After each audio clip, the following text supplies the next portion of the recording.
Salut, c'est Alice. Donc j'ai repris le boulot, donc j'ai un peu moins le temps pour faire des vidéos, mais j'avais quand même envie de prendre le temps de vous parler un peu donc, des jeux auxquels j'ai joué ces 2 dernières semaines, qui sont globalement des nouveautés des scènes. Je crois que j'ai joué que à des nouveautés des scènes ces 2 dernières semaines. Ou alors j'ai oublié. Du coup, on va commencer assez rapidement par les Tribes du Vent. Donc les Tribus du Vent, c'est sorti à SN, c'est sorti en France dans les boutiques. Il y a un thème un peu Nausicaa où on va avoir la terre qui est polluée et on incarne des peuples qui vivent en haut des arbres et qui vont déplacer leurs voltigeurs de case en case pour, là où c'est dépollué, réussir à planter des forêts et à faire des villages dessus. Globalement, ça va se passer autour de 4 actions principales qui vont être récupérer de l'eau, dépenser de l'eau pour récupérer des tuiles forêts, les mettre sur une tuile adjacente à ce qu'on a déjà qui est dépolluée, enlever la pollution donc, et déplacer nos voltigeurs vers de nouvelles cases, sachant que on a une action qui, une fois qu'une case est pleine de voltigeurs, on va pouvoir mettre des villages dessus et ensuite il va falloir les redéplacer. Pour ça, ça va se baser sur des cartes, et en fait on a des cartes qui vont jouer donc sur des symboles, donc on a des cartes de 4 types d'éléments, on voit quand on les récupère de quel type d'élément on récupère la carte, mais pas ce qu'il y a au dos, qui ont un peu les cas spécialités là, mais pas forcément très exactement, et qui vont jouer sur des critères, donc soit sur les cartes qu'on a nous, par exemple ne pas avoir de carte R, soit sur les cartes qu'il y a entre nous et nos voisins, donc on regarde le dos des cartes, on aide un peu tout le monde faire ça, si nous qu'on en avons le plus, en fonction du nombre qu'il y en a chez les voisins, etc. Du coup, moi j'ai trouvé ça plutôt sympathique, j'ai pas trouvé ça ultra fou, moi c'est moyennement mon format. C'est pas un jeu qui est ultra facile à aborder en mode ultra familial, des règles, il y a quand même un peu de règles, il y a un peu de symbolique. Il y a un vrai truc de combo qu'une fois qu'on a réussi à bien partir, on peut avoir des pouvoirs, on peut faire plus de choses, il faut enchaîner les choses dans le bon sens et voir le bon chemin à prendre. J'ai trouvé ça assez plaisant, mais on n'est pas trop dans ma catégorie préférée quand même. Je pense que je refuserais pas d'en faire une partie, mais ça m'a pas non plus transcendé. Euh, Après voilà, je pense que dans sa catégorie, il est vraiment sympa. Graphiquement, il est chouette, il est plutôt cohérent. Les petits objectifs à faire, vraiment le côté chaînage de nos cartes sur comment optimiser et les différents axes à prendre pour essayer. Donc c'est un vrai jeu de rush parce que ça finit quand quelqu'un a fini tous ses villages. Il est plutôt sympathique. Hop. Voilà, juste après, j'ai joué à un autre jeu qui est pas trop ma catégorie non plus usuellement, qui est Galileo Project. Donc ça va vraiment être un engine building où donc on va essayer de construire un moteur de développement plus ou moins en prenant des cartes qui vont aller sur diverses planètes. Chacune de ces planètes, quand on récupère des cartes robots dessus, ça va nous augmenter la puissance de la planète qui va nous donner différents petits pouvoirs, amélioration de ce qu'on fait, et des points de victoire en fin de partie. Et donc un tour d'action, c'est soit on récupère un robot qui nous demande de dépenser de l'influence, soit on récupère un personnage qui va nous donner de l'influence. Donc les robots permettent d'améliorer les planètes, les personnages soit ils donnent un effet immédiat, soit ils vont sous notre plateau pour des scoring de fin de partie. Tout ça, ça va nous permettre de récupérer un peu des technologies, des objectifs, des choses comme ça. C'est vraiment fluide. Il y a un système assez malin sur l'influence, parce que j'ai dit, donc soit on récupère de l'influence, soit on paye de l'influence. Mais en fait, on a de l'influence qui est soit rouge, soit bleue.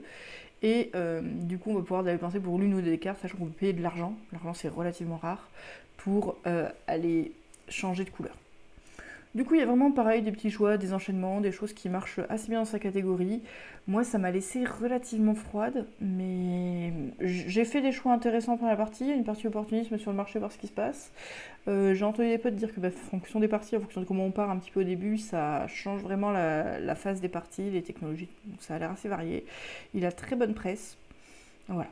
On est dans un format qui est assez intéressant, qui est du jeu donc à marché de cartes, vraiment un engine building assez avec un jeu assez épuré qui est vraiment sur ce cœur de jeu un peu combinatoire, un peu de marché, et qui est quand même assez gamer, donc qui peut appeler à un public qui en a un peu marre des jeux un peu légers de ce type-là, disons. Voilà, tout en étant abordable par plein de gens. Hop. On change de catégorie pour du facile avec du overbooking. Alors facile c'est peut-être un peu vite dit, mais là on est vraiment dans un jeu léger qui va durer un quart d'heure. On va avoir des cartes en main, on va les placer dans des hôtels, face cachée, à la fin on va révéler, et en fonction des pouvoirs qui sont appliqués, on va réussir à rentrer dans l'hôtel ou pas, et le but c'est de faire rentrer un maximum de nos personnages dans les hôtels, en gros, qui vont rapporter chacun différents nombres de pièces, on aime bien avoir des séries, des choses comme ça. C'est assez malin, ça fait un peu penser à Oriflamme par exemple, en moins violent, disons. Mais donc chacun de tour va placer une carte soit à gauche d'un hôtel, soit à droite. À gauche, c'est pour tenter de les faire rentrer dans l'hôtel, à droite, c'est pour appliquer leur pouvoir. Il y a des cartes de numéroté de 1 à 6 qui ont tous un pouvoir différent. Donc les 1 tous le même pouvoir, les 2 tous le même pouvoir, les 3, etc. Je crois qu'on a 3 ou 4 familles en tout. Et au dos des cartes, on voit des petits blasons ou des gros blasons. Donc déjà, les blasons, ça va nous dire c'est quoi la famille de la carte pour savoir si les gens les collectionnent ou pas. En général, nous, on n'a pas trop regardé. Et par contre, ça va nous dire est-ce que c'est un 1, 2, 3 ou est-ce que c'est un 4, 5, 6. Donc on peut avoir une idée du genre de choses qui va se passer. Et quand on va révéler les cartes, à gauche. Donc une fois qu'on aura appliqué les effets de droite, tous les personnages à gauche vont essayer de rentrer dans l'hôtel. Donc c'est d'abord les plus gros qui vont tenter de rentrer, puis les un peu plus petits, etc. Sachant que c'est un problème de sac à dos. Donc s'il y a 15 places et qu'on a fait rentrer de 6, bah, le 5 il passe pas. Parce que 6 plus 6 plus 5, ça fait plus que 15. Voilà. Les petits effets sont assez bien trouvés. C'est des trucs du genre remplacer un 6 dans la ligne opposée, faire passer un de ses personnages en premier, ou ce genre de choses. Et c'est plutôt malin. Avec du guessing, ça... dans la catégorie, j'ai trouvé ça bien. Colorado. Donc ça, Colorado, j'avais déjà joué un soir à SN où j'avais la moitié des règles parce que je m'étais endormie. Donc ça va être un call and write, donc un jeu où on appelle et écrit façon cette famille. Donc on va avoir des cartes comme ça devant nous. Dès qu'on a une série d'un, deux, trois, on a fait une famille et on va pouvoir cocher quelque chose, on va être content. Donc le principe, c'est que le joueur dont c'est le tour va demander à quelqu'un est-ce que tu aurais un 2 rouge. L'autre va soit lui dire oui j'ai un 2 rouge, tiens je te le donne, soit non. Dans ce cas il lui donne soit un 2 soit un rouge, soit s'il a vraiment aucun de tout ça, il lui donne ce qu'il veut. Et la carte qu'on a reçue va donner une action. Donc les actions possibles, c'est soit piocher ou jouer des cartes, soit récupérer une pépite ou dépenser des pépites pour jouer une carte, soit cocher des trucs sur la carte. Les trucs sur la carte, ça donne différents bonus. Il y a des petites courses pour être le premier à avoir coché toutes les catégories d'un truc, et c'est fait par région, et pour accéder à une nouvelle région, il faut avoir fait des familles. En très bref, c'est ça marche assez bien, il y a des jolis combos, c'est vraiment un petit peu compétitif, on regarde un peu ce que font les autres, des fois on râle parce qu'on a pris le train dans le mauvais sens, on a l'impression de mal jouer, il y a une petite frustration. Donc il y a des choix, c'est bien édité, c'est très chouette, voilà. À côté de chez moi, ils sont vraiment très très fans de ça, moi je trouve ça très plaisant. Hamlet. Donc là, Hamlet, on est plus dans du jeu quand même expert, c'est pas du gros, mais on est quand même dans une catégorie plus expert. Moi, j'ai pas surkiffé. J'ai trouvé ça pas mal. J'en attendais peut-être. Alors, non, j'en attendais plus avant d'avoir lu les règles, après avoir lu les règles, peut-être un peu moins. Donc, c'est un jeu où on va construire des tuiles à base de ressources et on va produire des ressources sur ces bâtiments de production qui vont pouvoir être utilisés par un peu tout le monde. Le principe, c'est qu'à notre tour de jeu, on va avoir des ouvriers qu'on peut balader un peu partout sur la carte pour aller activer des lieux. Sauf que pour activer ces lieux, il va falloir transporter les ressources nécessaires depuis leur lieu de production, où elles vont être en place. En fait, on va avoir des ressources sur la carte qui sont disponibles pour tout le monde, et on va les faire traverser la chaîne à travers nos ânes. Et si on utilise la ressource qui a été produite par quelqu'un, ce quelqu'un gagne des points. Le but de tout ça étant de faire des grosses dépenses de trucs pour faire des points de victoire. Donc il y a plein de choses qui rapportent des points de victoire. Construire des tuiles, ça rapporte des points de victoire. Activer des bâtiments, ça rapporte des points de victoire. Et faire des grosses livraisons à l'église, ça rapporte beaucoup de points de victoire. Quand l'église est finie, ça termine la partie. Il y a un système de pioche de tuiles qui est assez malin pour que au début on a des ressources de base, une fois que les ressources de base peuvent être produites, on a des ressources un peu plus avancées qui arrivent, plutôt des bâtiments plus avancés. Différents pouvoirs de cartes qui marchent bien. Il y a un côté un peu pure optimisation dans ce qu'on fait sur le nombre de points moyens qui nous rapporte un coup, avec un côté un peu win-to-win, où si on a réussi à se développer un peu en début de partie, à mieux comprendre comment faire un bonhomme de plus vite, on a des chances de gagner quand même. Voilà, je trouve ça pas mal.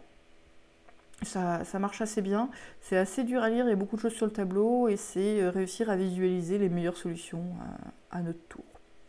Un petit peu. Donc on a des plans quand même sur quelques tours en fonction des bâtiments qu'on a, de nos intérêts. J'ai rejoué à Lacrimosa. Donc Lacrimosa, moi j'ai beaucoup aimé, là j'en ai refait une partie à 4, j'en ai refait 2 parties à 4, et autant... Alors, j'avais fait une première partie à 2 avec un joueur qui s'endormait où ça avait paru un peu plat, pas trop sous tension. Autant à 4, je trouve qu'il y a une jolie tension. Je pense que c'est la bonne config pour y jouer. Donc ça va être un jeu, donc cette fois-ci vraiment de l'Eurogame. On va avoir un côté hand management, légèrement hand building. On va avoir 9 cartes dans notre deck en permanence. Ces cartes peuvent changer au fur et à mesure de la partie. Chaque tour, on en joue une et on en défausse une qui va faire un revenu pour le coup d'après.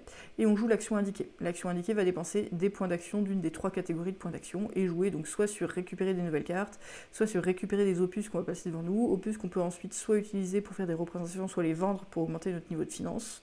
On peut aller sur les requiem pour aller mandater des compositeurs à finir l'œuvre de Mozart pendant laquelle il est mort avant d'avoir fini. Du coup, on va avoir des pouvoirs permanents ou des points tout de suite ou des pouvoirs immédiats et permettre de jouer sur un des instruments qui va nous redonner un bonus en piquant des places aux autres parce que les places sont un peu limitées et il y a des questions de majorité entre les deux compositeurs qui apparaissent sur le jeu. Et on peut se déplacer sur la carte pour avoir des bonus sur diverses choses, gagner des points de victoire, avoir des contrats de fin de partie à remplir. C'est édité chez Devir. Il y a vraiment un côté, je crois que j'ai mis plusieurs photos de ça, voilà, hop, le plateau, et voilà. Les règles ne sont pas extrêmement compliquées, et moi j'aime bien, je trouve que vraiment il y a une belle tension à 4. Le thème est respecté, si on joue avec la musique, forcément c'est beaucoup mieux. C'est pas ultra fou point de vue immersion, mais toutes les thématiques, c'est tous les opéras et les différents morceaux de Mozart. On reconnaît les lieux, on a envie de faire ça, les instruments de musique, enfin, c'est assez joli, ça marche assez bien. Donc ça, c'est vraiment assez plaisant.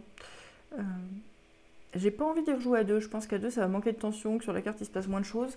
Les orientations à prendre, on peut un peu se vautrer quand même. Il faut savoir que les opus ça fait beaucoup de points. J'ai pas joué ma deuxième partie pareil que la première, j'étais beaucoup plus contente de ce que je faisais. La question de comment on se finance, de manquer un peu de tout, ça c'est vraiment chouette aussi. Voilà, je rejouerai beaucoup je pense. Hop. On repart dans des petits jeux avec Vivarium. Vivarium, c'est un jeu de collection de cartes à base de dominos. Donc là, les dominos sont pas sur la photo, ce qui est dommage, mais bon. On a chacun deux dominos devant nous, qui ont chacun, sur chacune des moitiés, un numéro de 1 à 4. Et à notre tour, on va récupérer le domino du marché, qui est celui que le joueur précédent a jeté, le prendre, jeter un de nos dominos, donc en gros le filer au suivant. Et avec les deux dominos qu'on a, on choisit une des paires. Par exemple, si j'ai un 1 et 4 et un 2 et 3, je peux choisir le 4 et 3, enfin je ne sais plus quelle paire j'ai dit. Et dans ce cas, dans ce tableau-là, on va aller prendre la carte qui correspond et l'ajouter aux cartes qu'on a devant nous. Il y a des personnages qui ont des types et des couleurs, il y a des contrats qui nous font valoriser différents types de choses, et des objets qui ont des petits pouvoirs spéciaux. Voilà, ça marche plutôt bien, la durée de la partie est bien par rapport à ce qu'on y fait, c'est de la collection de cartes avec différents critères croisés sur les objectifs, tout ça, assez classique, assez plaisant, les illustrations sont chouettes, moi ça m'a pas semblé remarquable, mais c'est pas désagréable. Rainforest, j'en attendais pas grand chose, c'est aussi un petit jeu de collection, et j'ai trouvé ça vraiment pas mal en fait. C'est un petit jeu combinatoire. À chaque tour, on va récupérer une tuile et des jetons qui sont en face de cette tuile. Donc soit tous les jetons de même couleur, soit tous les jetons de même type d'animaux. Sur les tuiles, il y a différentes conditions pour les jetons qu'on peut mettre dessus. Et une fois on peut stocker que 2 jetons d'un tour à l'autre, on peut les stocker sur les tuiles qui les acceptent. Une fois qu'une tuile est remplie, on la place au-dessus de notre plateau, dans les tuiles déjà construites. Parmi ces tuiles déjà construites, ça va nous rapporter des points. Et il va y avoir des objectifs pour avoir des bâtiments connexes de même couleur, pour avoir un bâtiment de chaque, etc. Ça fait des petits points, moi j'ai trouvé ça très fluide et très, très mignon dans ce que ça propose. En fait, j'ai trouvé relativement original avec pas grand chose. Ça m'a pas donné l'impression que c'était pile la même chose que ce que j'avais l'habitude de jouer, notamment sur les questions de timing, de comment griller les autres. On reste quand même dans une catégorie de jeux sur lesquels il y a largement une offre. Mais voilà, j'ai trouvé ça assez plaisant. Findorf. Donc Findorf, c'est le nouveau Friedman Friseux. On est dans de pas trop lourd. La partie, je crois qu'elle a duré 1h30 à 3, peut-être un peu moins. Je pense que c'est un jeu qui dure 1 heure, 1h30. Donc déjà, ça se joue de 2 à 5 et on va répartir ce qu'on va faire autour de la table. Donc on a un certain nombre de cartes plus ou moins à construire avant que ça se termine. C'est pas exactement ça, mais c'est pas loin de ça. Et donc en gros, il va y avoir autant de choses qui sont faites à 5 qu'à 2. Donc quand on joue à 3, on va faire plus de choses dans une partie chacun qu'à 5. Même si c'est pas purement ça. Là, on a joué à 3. Le principe, c'est qu'on a 4 actions devant nous. Donc, il y en a une, c'est acheter des bâtiments, donc construire des bâtiments en dépensant des ressources, ou acheter des améliorations d'action ou de production. La deuxième, c'est récupérer des meeples. La troisième, c'est récupérer des bâtiments de production. Enfin, utiliser les meeples sur les bâtiments de production pour récupérer des ressources. La troisième, c'est vendre des ressources pour faire des sous et éventuellement des petites maisons. Et quand on veut faire une action plus haute que ce qu'on a déjà fait, on déclenche une phase de bureaucratie qui va nous rapporter des sous et faire avancer la partie en fonction de notre nombre de maisons et de meeples qu'on a chez nous. En gros, c'est ça. Plus activer tous les bonus des bâtiments qui ont des revenus. Du coup, on va devoir dépenser des rails et de l'argile. Et chaque fois qu'on dépense des rails, ils vont sur le plateau. Quand on a dépensé tous les rails, ça finit la partie. À peu près. Et en fin de partie, on a 50 points par bâtiment posé, 10 points par rail qui nous reste et 4 points par brique qui nous reste. Et un peu de points pour la tour qui nous reste. Du coup, c'est vraiment, on a un rush sur les cartes à jouer. En mode débutant, on a des mains de cartes qui nous sont données. En mode avancé, on va les drafter. Donc je pense que là, ça va être un peu plus intéressant, notamment quand on connaît un peu les cartes. Et donc, il y a un rush pour jouer un peu ces cartes-là. Il y a un marché de cartes au milieu, mais chaque fois qu'on prend une carte du marché au milieu, on l'échange avec une de nos cartes. Du coup, il y a une petite flexibilité, il y a peut-être un petit peu de course sur des choses. Qu'est-ce qui est urgent, à quel endroit, comment se développer, c'est assez cool. La partie est vraiment assez courte pour un jeu de développement. Il y a un aspect win-to-win, vraiment c'est un jeu de construction moteur à la friseux, donc quand on est mieux parti, qu'on a un meilleur moteur, ça se passe mieux. Si on a pris du retard au début, ça va être dur de rattraper, mais comme la partie est assez courte, moi j'ai pas trouvé ça si désagréable que ça. Et moi j'aime bien ce que ça propose. Voilà, j'ai envie de refaire, clairement, moi ça m'amuse beaucoup comme type de jeu, et il est vraiment simple. Voilà, ça à expliquer, il est facile, c'est quand même l'avantage. J'ai rejoué à Revive. Donc Revive, j'en ai fait une partie de découverte. Là, on a refait une partie à 4, où il n'y avait que moi qui connaissais. Donc moi, je le trouve vraiment chouette, vraiment bien. On a des cartes à usage multiple qu'on va placer autour de notre plateau pour aller récupérer des ressources et des choses comme ça. Et en fait, ça va être un jeu d'exploration et d'implantation à certains endroits sur la carte. Donc on va construire des bâtiments, on va mettre des petits bonhommes. Les petits bonhommes, il faut être le premier sur place. Les bâtiments, il faut aussi être le premier sur place pour avoir les meilleures ressources autour.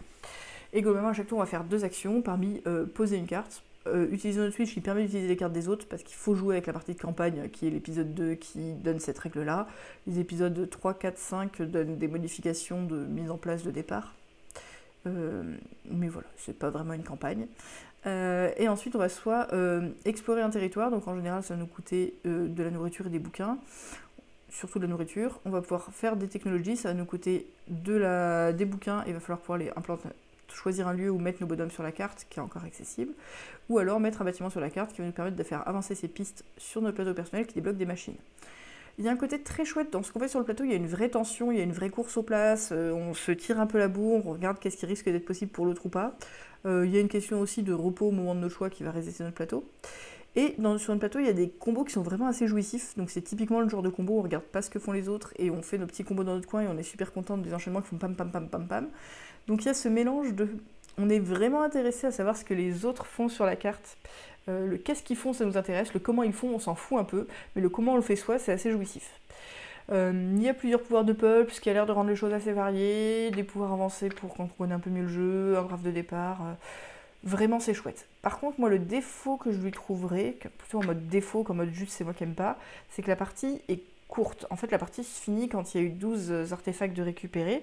Ces artefacts, ils vont se déclencher à un rythme qui dépend un peu de comment se développent les joueurs. Donc quand il y a un ou deux joueurs qui se développent bien, ça peut aller assez vite. Ça va être des points de victoire qui sont selon certains critères qui sont cachés chez chacun. Et en fait, elle est un petit peu abrupte. On n'a pas vu toute la carte au moment où ça se déclenche. Ça donne l'impression de s'arrêter un peu trop tôt dans les 2 parties que j'ai faites. Il propose une version longue où on rajoute 2 petits artefacts parmi ceux qui sont disponibles. Il y a une question aussi de... potentiellement, il y a un joueur qui joue plus de coups que les autres parce que ça finit une fois quelqu'un... Alors ça, faudrait que je relise quand même pour être absolument sûr. Mais il me semble avoir lu ça. Donc, est-ce que c'est parfaitement équilibré? J'en sais rien. Voilà, c'est dur à savoir. Il y a plusieurs petits éléments comme ça. Et surtout cette fin de partie très très rapide pour un jeu où on aurait peut-être envie de se développer davantage. Je sais pas. Ça donne un peu une impression de partie avortée, où on a quand même fait des trucs chouettes, on a quand même fait nos axes principaux. Voilà, c'est pas non plus totalement frustrant, nul, mais on se dit, oh, on aurait bien fait quelques tours de plus. Voilà. Je reparlerai peut-être en détail de ces jeux quand j'y aurai plus joué, parce que comme là j'enchaîne pas mal, voilà. J'ai joué à Verdante. Verdante, c'est un peu le nouveau Cascada, donc ça, c'est pas une partie en cours. Ils étaient en train de ranger leur partie, mais comme j'avais pas pris des photos du mien, j'ai pris une photo là. Donc globalement, on va construire une grille qui va ressembler à ce qu'il y a dans le fond là-bas, que je peux rapprocher. Donc on va construire une grille qui alterne des pièces et des plantes. Et en fait, les plantes, elles vont recevoir des petits bouts d'herbe comme ça qui dit à quel point elles ont poussé. Et pour qu'elles poussent, il faut que l'ensoleillement qui est marqué sur le côté corresponde à l'ensoleillement nécessaire pour les trucs, donc ça, pour les plantes. Donc ça va petit à petit faire pousser les plantes. Si on met les bonnes salles autour, je sens que les salles ont aussi des couleurs et les plantes ont des couleurs qui vont pouvoir potentiellement se bonifier.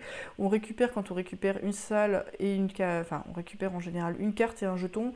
Les jetons, ça va soit être des points de fin de partie, soit des bonus divers et variés. On a des petits pouces pour faire pousser un peu où on veut, donc des pouces... Voilà. Et c'est plaisant, vraiment dans le genre Cascadia, c'est bien prise de tête, il y a plein de trucs croisés, plein de critères à regarder, des cartes d'objectifs qui sont vraiment différentes d'une partie à l'autre, même s'il y a beaucoup de points de base qui sont les mêmes d'une partie à l'autre. Je referai une à l'occasion. Pareil, ça c'est moins mon style, hein, mais je trouve que dans son style c'est pas mal. Hop.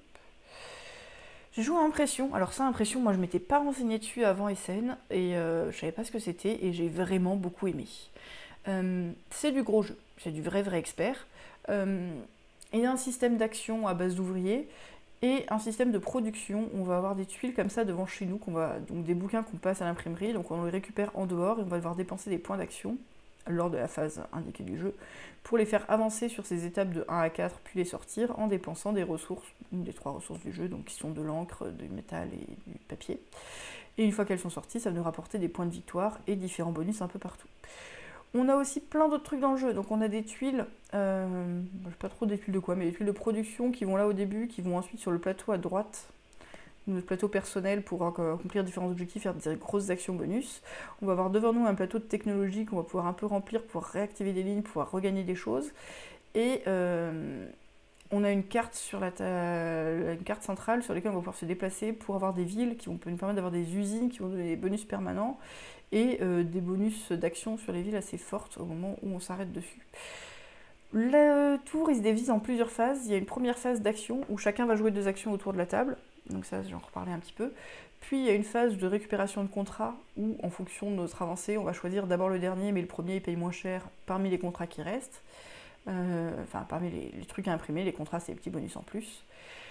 Et ensuite, il va y avoir la phase de production où là, on joue dans notre coin à faire avancer notre chaîne pour réussir à faire des points de victoire et des sous qui vont se dépenser, qui nous permettent de faire un entretien avec vraiment un côté un peu développement sur une piste où le nombre d'actions comme ça, d'impressions qu'on va pouvoir faire dépend de notre développement de bonhomme, qui peut être plus ou moins haute, qu'on va devoir financer derrière. Et c'est assez punitif dans le sens si on n'arrive pas à faire un truc à un moment et qu'on prend vraiment du retard, on a plus de difficultés à se financer pour la suite, même si c'est pas absolu.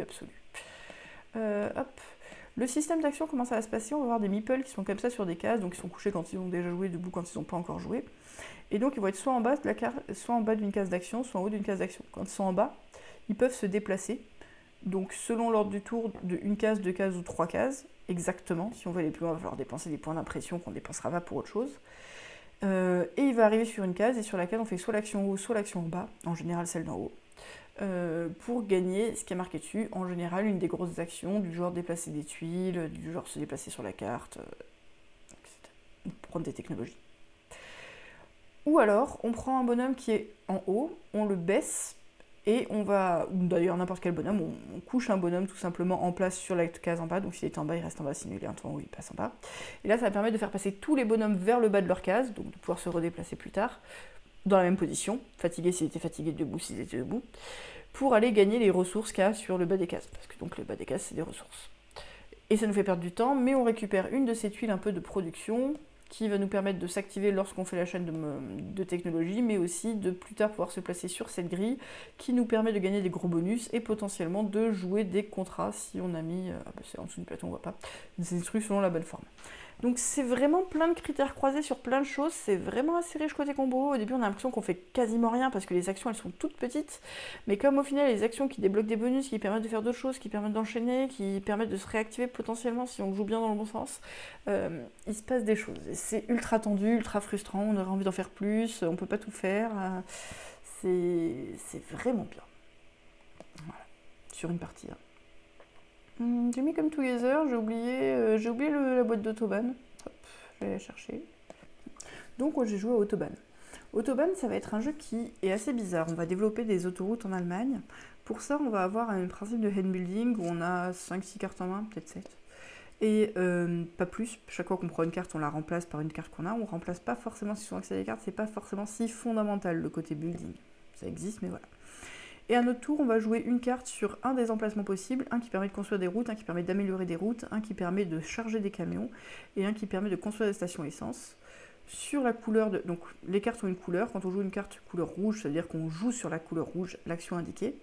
Et ensuite, on va pouvoir déplacer tous nos camions, si on a joué rouge, qui sont sur le rouge, pour aller livrer des choses, donc s'ils étaient chargés, vers l'étranger. Quand on livre, ça nous donne des bonus, donc soit le bonus spécifique du pays si on a réussi à livrer les bonnes ressources, soit une ressource en sous. Et un jeton de bonus en plus quand on est sur le côté. Le but de tout ça, ça va être de gagner donc différents bonus qui vont nous permettre de nous développer de plein de manières différentes, de débloquer des verrous, donc avec l'action aussi, première action qui est un peu décorrélée du reste des actions, des verrous qui vont améliorer des actions. Quand on améliore des actions, ça nous permet d'avancer sur une piste de progrès. La piste de progrès, ça nous permet de récupérer des cartes et d'améliorer la possibilité de jouer des cartes à différents endroits. Et de promouvoir. Parce que donc, quand on va participer à la construction des routes, on va mettre des bonhommes dans le conseil de direction de l'autoroute en question. Et donc si on en rajoute un cinquième là où il y en a déjà 4, on va faire slider. Et donc le plus ancien va partir dans la partie purement administrative. Dans la partie administrative, s'il est juste là, il vaut 2 points, mais on peut pouvoir le faire progresser, donc via des actions de promotion, pour qu'il marque des points selon certains critères, à condition d'avoir débloqué les régions correspondantes sur notre plateau personnel, donc qui améliore l'action qui correspond à celle qui nous fait marquer des points, et qui a encore la place pour s'y déplacer, pour marquer des points selon ces critères-là. Du coup, il y a un peu toute une boucle qui est assez sympa, et moi ce que j'ai vraiment bien aimé, enfin ce qui m'attire beaucoup dans le jeu déjà de base, c'est que la manière de faire les points n'est pas si corrélée que ça avec comment on se développe. On a besoin de faire des choses pour aller marquer des points qui ne sont pas forcément ce qui nous arrange côté développement, et il y a une latence, il y a des choses, voilà, on espère que ça va bien se passer, mais c'est pas directement je fais une action qui me rapporte 3 points, il n'y a pas ça. Donc ça c'est plutôt cool, les points sont vraiment que comptés en fin de partie comme ça. Tout est vachement original dans le jeu, c'est assez perturbant au début, on voit pas trop où on va. Je suis pas sûre qu'on ait bien joué, alors les règles je pense que ça va à peu près. Il y a différents modules qui ont l'air quand même pas mal intéressants pour rendre des choses un peu plus tendues potentiellement sur la circulation notamment. Et pour des orientations à prendre, on n'a pas joué tous de la même manière et ça donne envie d'explorer plus. Moi c'était une belle découverte et j'ai envie d'y rejouer. J'ai envie de rejouer à beaucoup de choses. Et donc, dernier jeu joué donc, de ces 2 semaines, Come Together. Donc, Come Together, on va faire de festivals de musique, donc avec des campements, des bonhommes qui vont aller, donc des fans qui vont aller sur ces campements, des scènes et des artistes qui vont aller se produire sur ces scènes. On va jouer en 3 manches, à la fin de chaque manche, on compte, donc, qui sont les jours de festival. On va compter les points de nos concerts qui dépendent principalement de nos jetons de publicité qu'on aura fait avancer via des actions du jeu. L'action, comment ça va se passer? Ça va être une pause d'ouvrier, mais avec une résolution différée, qui va pas mal jouer sur le timing et sur le fait de profiter des actions des autres. Donc, à son tour, soit on pose un ouvrier sur un emplacement, on gagne immédiatement le petit bonus qui est marqué à côté, qui peut être un assez gros bonus, donc on pose de 1 à 3 bonhommes, et ça nous permet de plus tard récupérer la carte qui est marquée en face, quand le lieu sera activé, ou à la fin de la manche, s'il n'a pas été activé. La manche va finir quand il y aura eu 6 activations de lieu. Donc deuxième possibilité, activer un lieu. Quand on active un lieu, tous ceux qui sont sur le lieu récupèrent les cartes qui sont en face, et ça va permettre de faire augmenter les marqueurs publicité, donc de 2 couleurs différentes qui dépendent des réglettes, qui sont placées dessus, en fonction du nombre d'emplacements utilisés. Donc si là il y avait 4 emplacements utilisés, les 2 joueurs concernés peuvent avancer leur marqueur de 4 cases, répartis entre les 2 couleurs. Peu importe le nombre de joueurs impliqués, peu importe le nombre de meeples impliqués. Et ensuite les bonhommes arrivent fatigués dans le bus. Une fois que les bonhommes sont fatigués, 3e action possible, repos. Donc on récupère tous nos bonhommes fatigués dans le bus pour pouvoir rejouer plus tard. Et en plus de ça, on a une petite action bonus qui est soit de recruter un bonhomme de plus, soit de dépenser un des bonhommes qu'on a pour le virer pour pouvoir tout de suite faire un placement d'ouvrier, soit de récupérer une carte en planification pour plus tard. Ça on le fait plus rarement. Les points qu'on va marquer lors des concerts, c'est vraiment si on a fait progresser les marqueurs de publicité dans ce sens-là, et des points de scène qui disent que sur cette scène, les meeples vont rapporter des points s'il y a tel ou tel truc. Il y a d'autres manières de faire des points dans le jeu via des bonus divers et variés. Un truc qui nous a semblé peut-être un petit peu dommage, c'est que ces points un peu de bonus qu'on fait sont limite plus importants que ceux des concerts. Donc faire des concerts, c'est nécessaire, mais c'est pas le plus gros seul et unique moteur, ce qui est un petit peu bizarre, mais bon, c'est quand même important, voilà. Thématiquement, c'est assez cool. Pareil, ça aussi, il faut y jouer avec de la musique. Et ça marche plutôt bien. Il y a vraiment un effet FOMO, donc Fear of Missing Out, qui est que quand il y a un lieu qui va être activé, on a envie d'y participer. C'est pas toujours ce qui nous intéresse le plus. Il y a une vraie question de timing sur combien j'utilise de bonhommes, parce que les bonus qui sont associés aux cases qui demandent 3 bonhommes peuvent vraiment être très forts. Mais du coup, ça veut dire qu'on va être plus besoin de se reposer. Quand il y a un lieu qui est activé tôt dans la manche, on aime bien que c'est un lieu sur lequel on ait beaucoup de bonhommes, pour pouvoir en récupérer plein lors de notre repos, plutôt qu'un lieu avec pas beaucoup de bonhommes. On essaye de voir dans le timing quand est-ce qu'on peut tenir pour jouer ce qui nous intéresse. Donc activer en général, c'est un peu moins intéressant pour celui qui le fait que pour les autres, mais c'est quand même, ça donne des bonus, il y a des intérêts. Voilà. Donc il y a des vrais dilemmes, des vraies choses qui se posent, des vrais choix. C'est pas extrêmement compliqué, mais c'est pas ultra intuitif au début non plus. Moi, je pense quand même que c'est de l'expert. Pas du très très gros expert, mais quand même pas si léger que ça. Et la partie, elle dure bien 2 heures. Donc voilà, avec différents critères de scoring, et c'était assez plaisant. Du coup, je vais m'arrêter là pour ce soir, sur les jeux que j'ai joués ces 2 dernières semaines. Que des nouveautés des scènes, plein de trucs qui font plaisir. Voilà, les jeux c'est bien. Je sais pas quoi vous dire. Bisous!